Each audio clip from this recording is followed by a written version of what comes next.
Random House Audio presents The Deepest Secret by Carla Buckley. Read for you by Kirsten Potter. Here is the deepest secret nobody knows. Here is the root of the root, and the bud of the bud, and the sky of a tree called life, which grows higher than soul can hope or mind can hide. And this is the wonder that's keeping the stars apart. I carry your heart. I carry it in my heart. E. Cummings.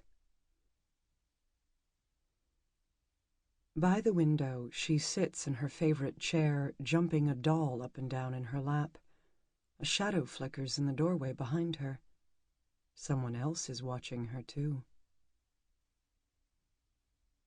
Thursday, August 28th.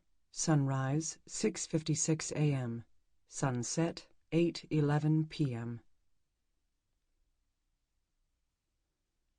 Eve. Birthdays are supposed to be happy occasions, so Eve plans a party. There are the usual anxieties. Who would come? Would Tyler like his presence? Then there are the special worries, the ones other people didn't have to think about. She won't focus on those.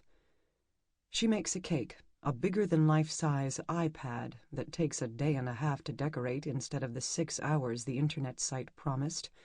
The problem is getting the paint the right consistency so the lake doesn't bleed into the shoreline. And all those tiny icons. She's tossed dozens in the trash. False starts where the Facebook F was too wobbly and the camera came out looking as though a giant thumb had pressed down hard. She hesitates over balloons. Do they even matter at night? In the end, she decides, why not, and drives home from the party store with so many fat balloons crammed into her back seat that she can't see out her rearview mirror.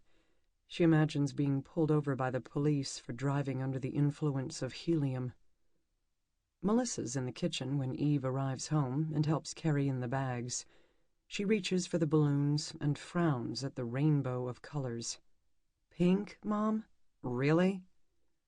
Melissa's long black hair is pulled back in an untidy top knot Eve knows her daughter has worked for hours to achieve. One of her tank top straps is twisted, revealing the pale strip of skin beneath where the sun hasn't lingered. Eve wants to tug it straight and warn her daughter to be careful, but Melissa has heard it all before. Pink looks good in moonlight, Eve says. A knock on the kitchen door.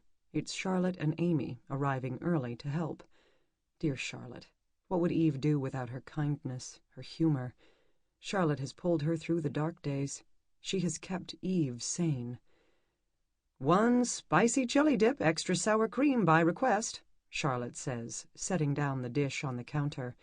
She's wearing a determined smile on her face. Amy looks mutinous. Eve guesses they've been having another mother-daughter battle all the way down the street. Charlotte's hair is short and dyed dark red.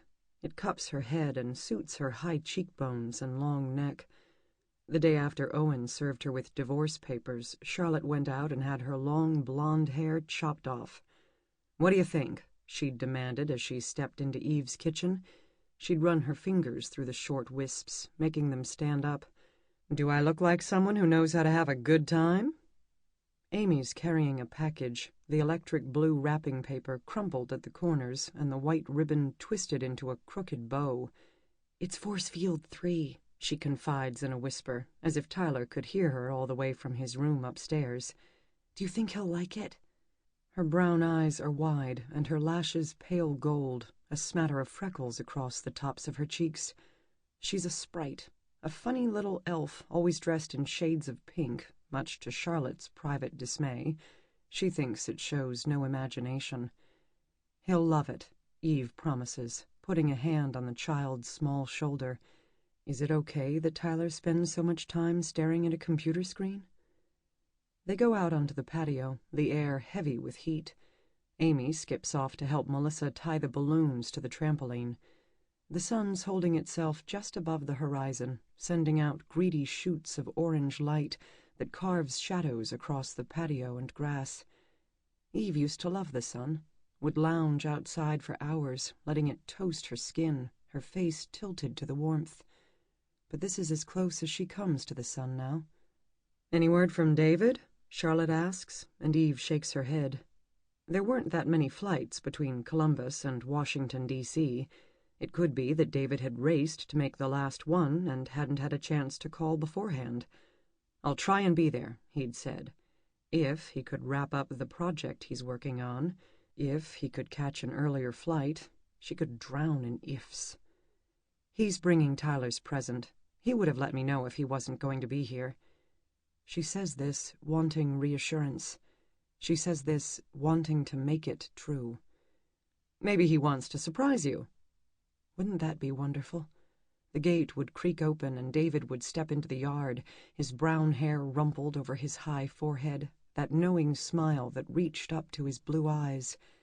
David used to love to surprise her with a note taped to the bathroom mirror, a single flower sent special delivery. Her parents haven't called either, but at least they'd sent a card, a blue envelope propped on the kitchen table where Tyler would find it when he came downstairs. Inside would be the usual check, which Tyler would pretend to be thrilled about. Money meant nothing to him. How could it? At 8:11, the bolt shoots back and Tyler shuffles out of his room, his camera in his hand. "Happy birthday," she says, throwing her arms around him. He ducks his head in embarrassment, lamplight winking across the lenses of his sunglasses. "Happy birthday, dweeb," Melissa says, lightly cuffing him on the shoulder. His friends are on the patio, elbowing and jostling.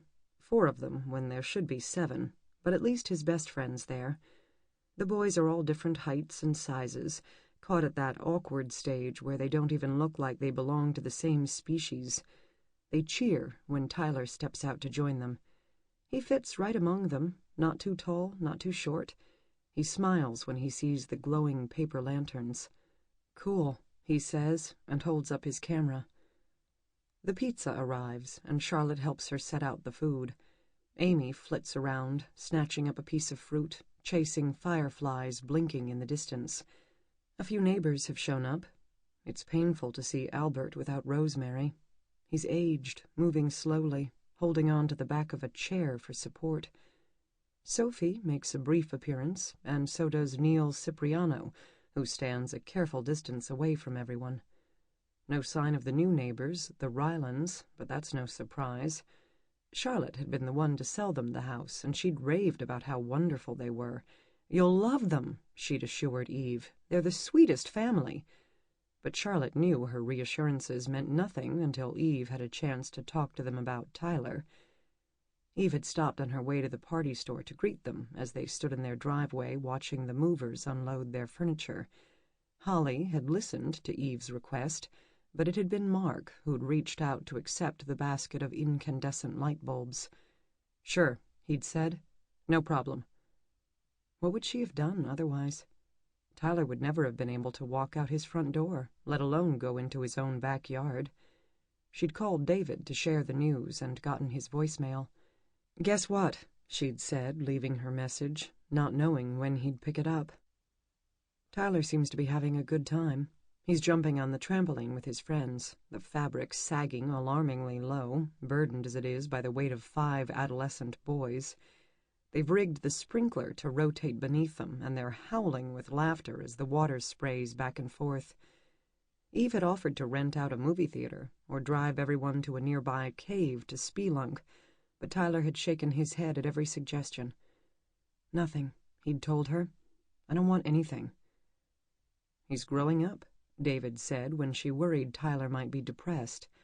It would be reassuring if that was true, but what if it wasn't? Tyler hadn't liked the therapist she'd found. "I'll find someone else," she'd offered, but Tyler had scowled. "Just stop, Mom," he'd said, and so she has. But she and the other XP moms talk.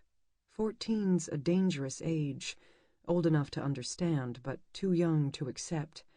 14-year-olds chafe against restrictions, defy the rules that have kept them safe. She's heard about the terrible battles the other mothers have waged. Doesn't he know that he has to wear his sunglasses? I caught her sneaking outside. She's listened and commiserated. Tyler's already started to take risks. He won't wear... Sample complete. Ready to continue?